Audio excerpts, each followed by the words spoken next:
Bard might have killed Smaug in the Hobbit: The Battle of the Five Armies, but that doesn't mean you have to say goodbye to him.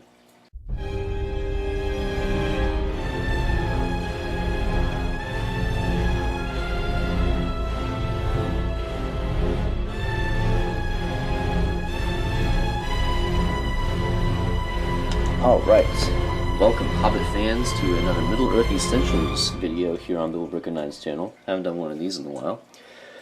And today we have for you Smaug the Terrible, chiefest and greatest of calamities. The second version, other than a different one from the Lego version. And, excuse me, I thought I was going to sneeze.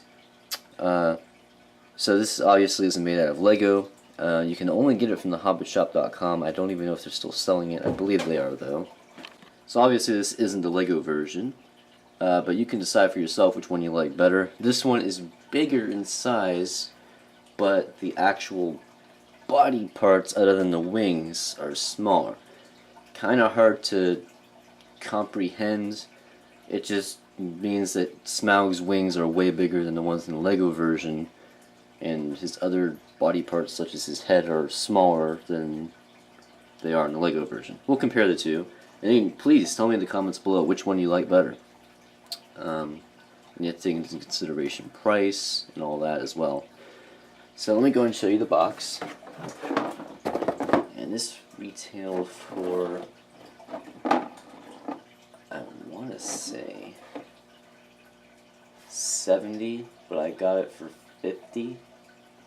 I'm almost positive that's what it was. They had a sale, and so I picked it up. I wasn't really going to pay $70 for it. But $50, and actually it was a birthday gift, and I happen to know the person who got it for me got it on sale for $50 because I looked and there was a sale. So, really cool box. If you want to try and sell something, that's a pretty good way to sell it with a fire-breathing dragon on there. Deluxe posable Smaug, The Hobbit: The Battle of the Five Armies, assembles to a 22-inch wingspan. Now, I think that this action figure is actually getting a lot of hate. I don't really see why, though. Yes, I thought the head might be a little bigger. That's my biggest complaint. But I still think it's really cool. It's a limited edition. I've got the 171st of 3,000. And it has a little blurb about Smaug terrorizing the people of Vale and Erebor and all that on the back. And you get Bard the Bowman and the Black Arrow as well. And if you're wondering why it's making noises, that's not something else in there, that's packaging. If you want to see the packaging, it's really exciting. But maybe I'll do a different video on that. So before I show you Smaug, I'll show you Bard and the Black Arrow. Pretty small, obviously, to try and even get it to somewhat of a scale. So Bard does come off if you want him separated from the Windlance. It's not going to look too good, though, because it's going to look like he's, you know, lifting weights or something. He's got his quiver on the back. Hand painted, I believe, so that's pretty cool. And the pegs that he's holding there hook into the Windlance, which moves up and down pretty well. The Black Arrow does not come out, if you're wondering about that. But I don't really see why you'd want that. Well, I suppose I can, if you want to try and shoot Smaug. That's better for Lego, though. This is really not meant for play. This is definitely meant for display. So you can have him like that, or you can have him standing up properly. But definitely a nice inclusion. And I don't even know if I'm going to be able to get this all in one frame. I'll have to take it off the tripod. So here is Smaug the Enormous with a very long tail. You can pose it a little bit, as I have done. Usually, if you see like these little pairs of holes in something, it means you can usually pose it. The wings are absolutely enormous. There's my hand as a comparison. And up here is the neck and the head. It's got very good detailing on it. It's just that it's really small, but it's to scale, unlike the Lego version. So if you have to choose one, you kind of have to decide, what do I want? Do I want play or do I want display more? There's his legs down there. And it's hard to make it look like he's flying unless you hang it, which I plan to do. And maybe I'll show you that once I have done that successfully. There's not a whole lot to say about it. There are some movement things. I'll show you the tail a little bit. So you can move it to the side a bit, or move it up and down. But you have to snap the tail into the body, and it requires some strength to do that. But you can kind of fold it underneath him like that if you want, or to the side a bit. And then that's where it hooks in. You can move it from side to side as well. Then up here with the head and neck, you can swivel the neck 360 degrees if you want, although that'd be kind of creepy. And it also moves from side to side. And the jaw moves a little bit as well, but not a whole lot. Yeah, it's got really good detailing on the head. It looks a lot like Smaug from the movies. Oops. It's just that it's quite tiny. So there's that. He's got his tongue in there as well. But yeah, the wings are really the best part. They're just absolutely enormous.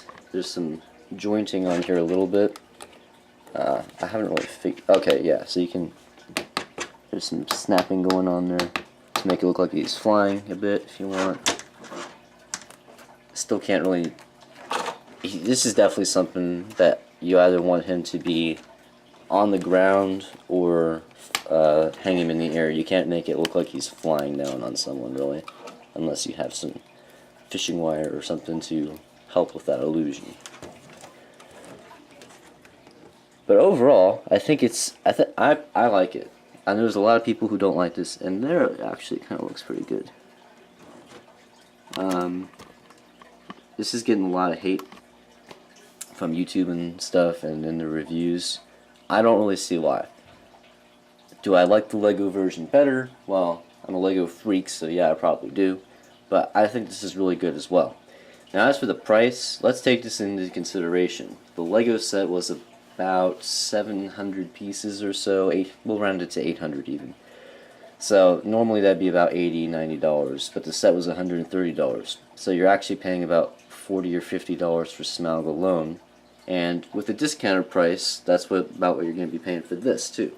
Now with the $70 price, that's a little much in my opinion. But it is hand painted and such, and it's not just Lego plastic, so it's better quality. But let's go ahead and compare the two. Lego Smaug definitely stands up way better. You can put some fire in his mouth.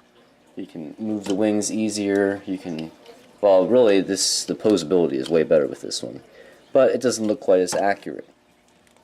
So, as I said before, it's your choice. And obviously, you can see the head and the neck and stuff better, but the wings aren't nearly as big. This really brings into consideration how vast Smaug's wingspan really is. And you can still see, because obviously Smaug would be able to fit a human in his mouth, that is still inaccurate. But it's more accurate than this one is. So, thanks for tuning into this Middle-earth Essentials review. Please spout off in the comments below, not angrily, but you know what I mean, about which one you like better, which one do you have, if you have both, or which one are you happier with, which do you think is the better deal as far as the price goes, and any other Hobbit-y things that you'd like to talk about in the comments below. So, thanks for tuning into this video. Hopefully we'll have some more Middle-earth Essentials videos coming soon. If not, we'll at least have the Battle of the Five Armies Extended Edition to look forward to. So, we will see you next time in double Smaug terrifying awesomeness time.